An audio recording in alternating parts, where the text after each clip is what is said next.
Hello everyone, I hope you are doing well. Today we will talk about how to fix or how to solve the problem of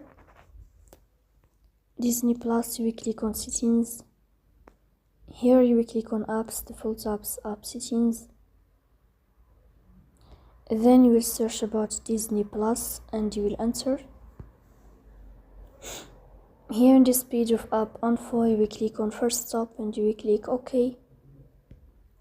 Then you will enter to the window of storage.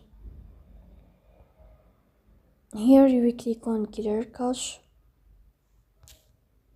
In the end, you will turn off your phone and you will wait a moment to restart your phone again to fix that problem.